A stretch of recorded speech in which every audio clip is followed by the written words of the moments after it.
Bueno, continuamos entonces con la parte de mapeos de procesos. Como hemos visto en videos anteriores y en clases anteriores, tenemos la parte de DMAIC, que es en la que vive Six Sigma, en donde definimos, medimos, analizamos, mejoramos y controlamos. Entonces, ¿dónde pueden estar los mapeos de procesos? ¿En cuál de las 5 fases?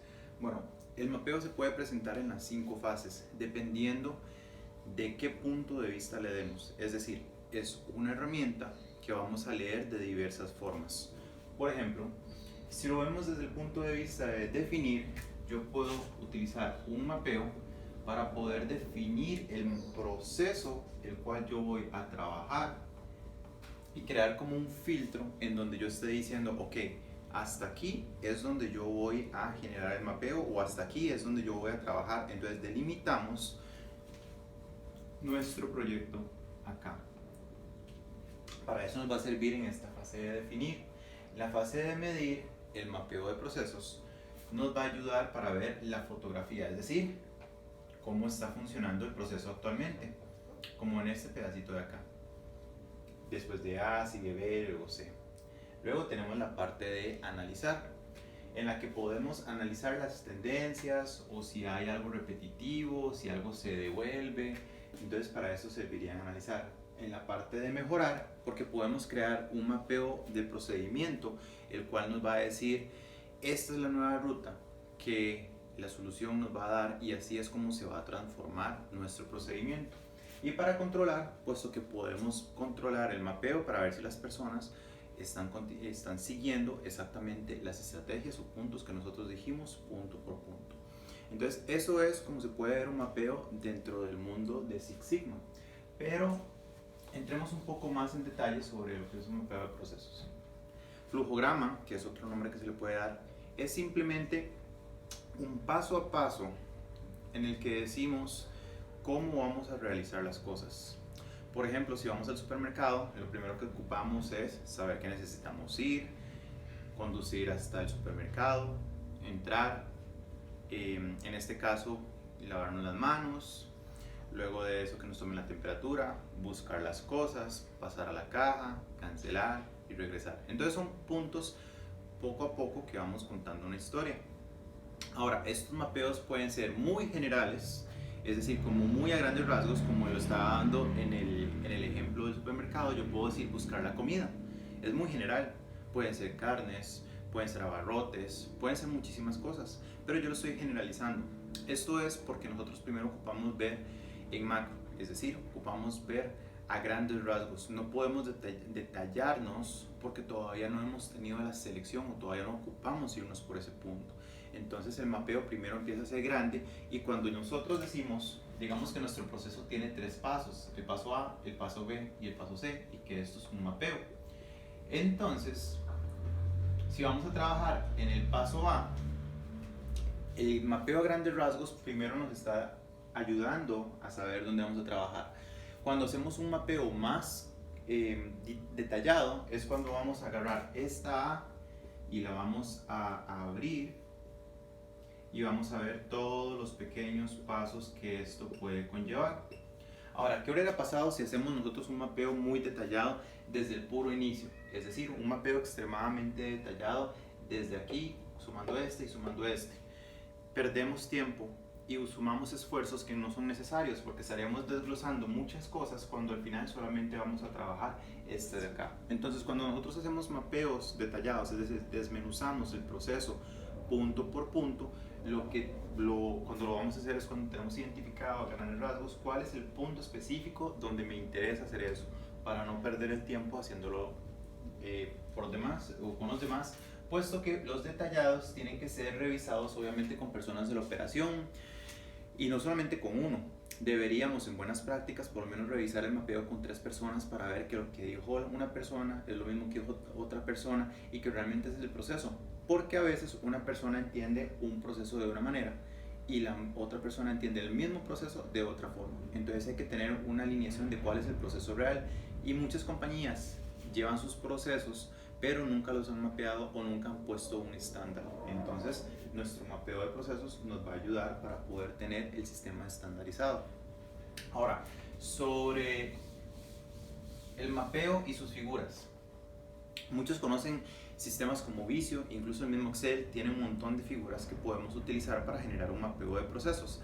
Ahora, ¿es realmente esas figuras necesarias? La respuesta es no.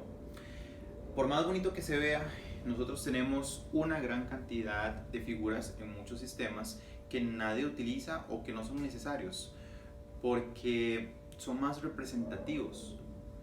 Cuando nosotros estamos haciendo un proyecto de mejora de procesos y nosotros empezamos aquí para decir hacia dónde nos vamos a dirigir, esto es lo que le interesa a la operación, eso es lo que le interesa a nuestro cliente, eso es lo que le interesa a la persona con la que estamos trabajando. Y luego, aquí cuando ya el producto está y está funcionando completamente bien y lo dejamos, eso es lo que le interesa también al cliente. ¿Cómo llegamos de aquí a acá? En realidad no le importa.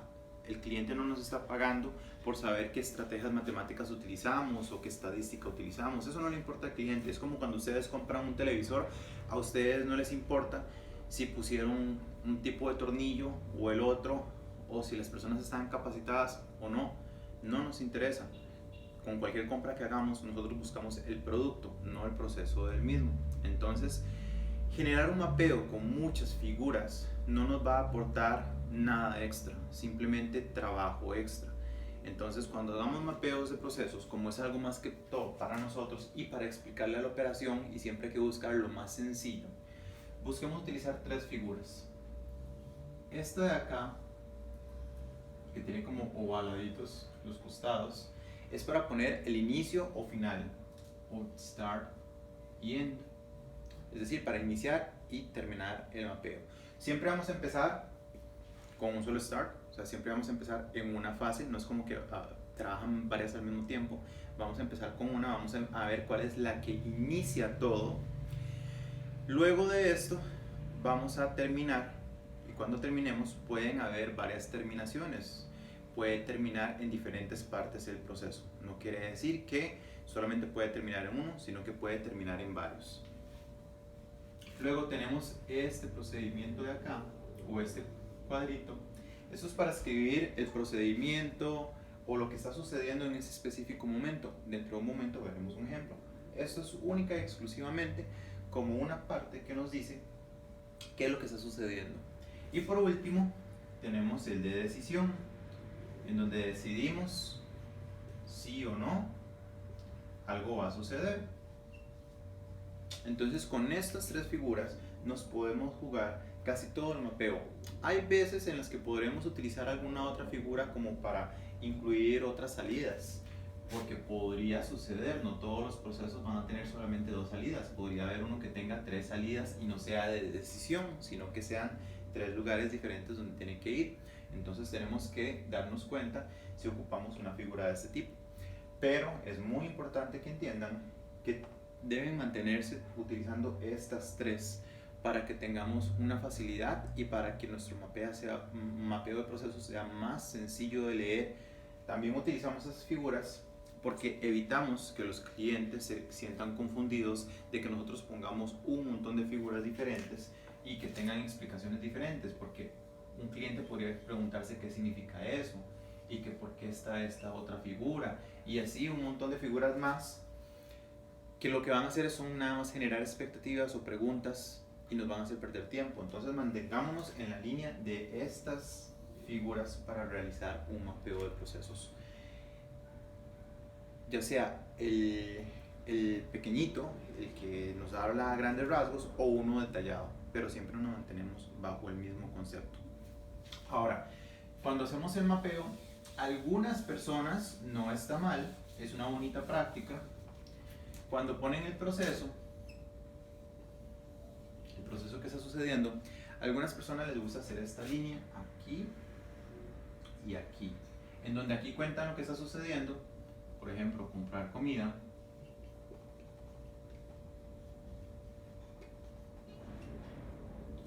y en estos pedacitos de acá les gusta poner cuánto dura el proceso,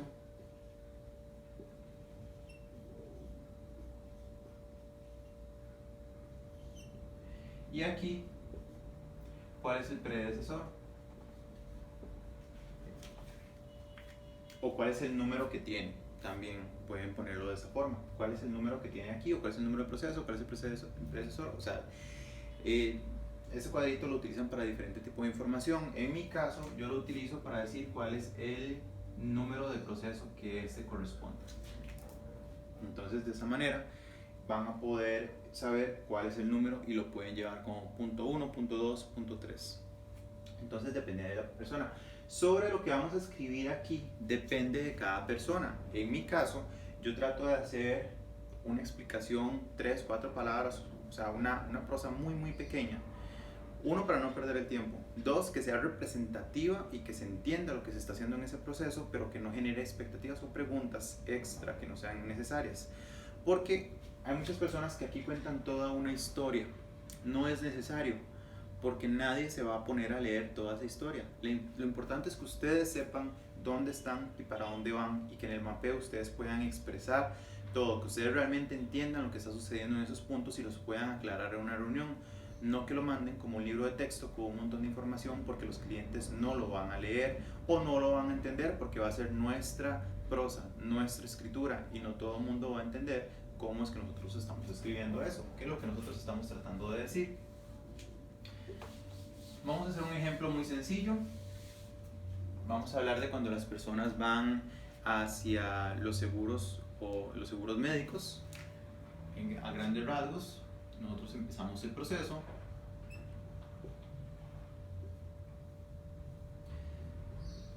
Para nuestro país, que sería Costa Rica, siempre empezamos con una fila, porque es donde vamos a ir a hacer la pregunta. Tal vez ustedes digan, pero las filas tienen otro tipo de figura. Sí, pero como les dije hace un momento, en realidad que ustedes utilicen un montón de figuras, 500 figuras o 3 figuras, no aporta valor. Lo que aporta valor es el contenido, no el cómo lo están reflejando. Y esto es muchísimo más sencillo. En este caso yo pongo fila, no pongo una gran explicación de qué tipo de fila es, porque si esto fuera un proyecto real y me preguntan, yo puedo expresarlo, pero no voy a poner un montón de prosa, que lo que puede hacer es alargar mucho las reuniones. Luego de la fila, ya se llega con la secretaria.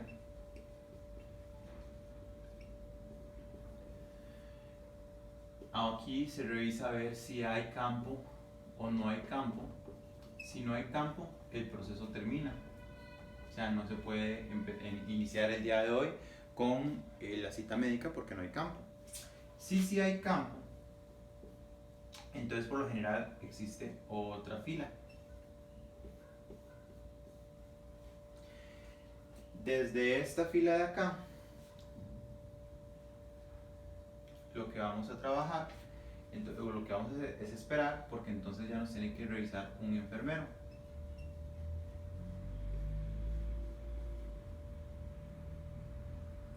Luego de que nos revisa ese enfermero, debemos esperar a otra fila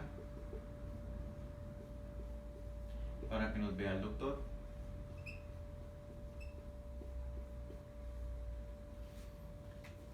Y para no ser muy largo este contenido, vamos a terminarlo ahí. Digamos que nos viera el doctor era lo que estábamos buscando. Como ven, aquí tenemos un final de este lado y tenemos un final de este lado. Yo pude haber especificado un poquito más cada uno de estos, nada más como para dar un poco más de referencia, pero sin exagerarme. Y también yo podría haber puesto aquí los cuadritos nada más como por si hubieran demasiados procesos para que se entienda cómo camina uno y otro. Y aquí podría haber puesto los tiempos de cada uno. Los tiempos me servirían si esto fuera un análisis para poder entender cuánto dura cierto procedimiento, qué es lo que están haciendo, qué están haciendo bien, qué están haciendo mal y demás.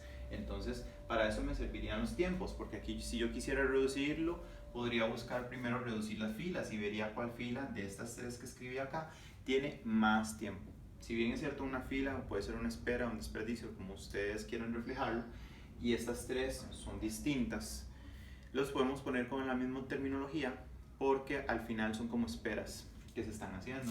Y si yo quisiera arreglar una de estas 3, yo tengo que escoger solamente una. Entonces yo escojo esta, esta o esta. Y si yo aquí tengo los tiempos, digamos que aquí son 3 horas, yo pongo esta que son 1 hora y yo pongo en esta que son 30 minutos.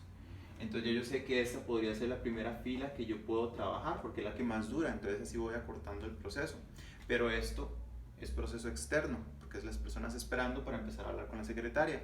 Si yo quiero arreglar problemas internos, entonces dejaría esta por fuera y escogería una de estas dos. Y en este caso, como del enfermero al doctor se dura 1 hora, tal vez trabajaría con esta fila para ver cómo la puedo reducir para que las personas puedan ser vistas por el doctor de una manera más sencilla. Entonces, para esto nos sirve el mapeo de procesos para poder entender a grandes rasgos. Como ven, esto es a grandes rasgos. Si yo quisiera ver cómo puedo mejorar el proceso de la secretaria, ya ahora sí, quito todo esto, agarrarlo de la secretaria, lo abrimos y volvemos a mapear, pero más detallado para ver qué es lo que hace la secretaria y empezar a ver dónde hay movimientos que no son necesarios, repetitivos, o dónde se está quedando el sistema, o dónde hay cosas que no sirven. También esto nos sirve para poder ver si hay cosas innecesarias dentro del procedimiento que no deberían de estar ahí. Es decir, por ejemplo, si la secretaria fuera lo que vamos a arreglar o vamos a mejorar, entonces al trabajar solamente con esto y con otras herramientas que veremos en otros videos, ya vamos a poder filtrar y decir, ok, voy a trabajar este punto de acá, sabiendo que desde estos puntos vienen mis insumos y hasta acá van mis resultados o mis productos. Cada pedacito de un proceso tiene insumos y tiene productos. Aunque no sean productos terminados, es el producto terminado de este procedimiento de acá. Es decir, aunque nosotros empecemos aquí y terminemos acá, suponiendo que este fuera un mapeo diferente y este sea el producto que realizamos, y se empieza con la materia prima, se trabaja y al final ya se da el marcador, si en este pedacito de acá se diera la tapa en sí es el producto que nosotros estamos trabajando, pero no está terminado el marcador, pero está bien porque aquí entraron insumos y yo terminé con un pedacito. Este es el producto que le toca a este pedacito, no otro. Entonces, cada procedimiento pequeñito va a tener entrada, que va a tener todos sus insumos, y va a tener salidas que van a ser sus productos, que van a ser tomados por otra persona para continuar el mismo proceso. Entonces, eso es lo que es un mapeo de procesos. En próximos videos veremos un poco más sobre cómo podemos sumarle algunas herramientas al mapeo de procesos. Nos vemos en la siguiente lección. Muchas gracias.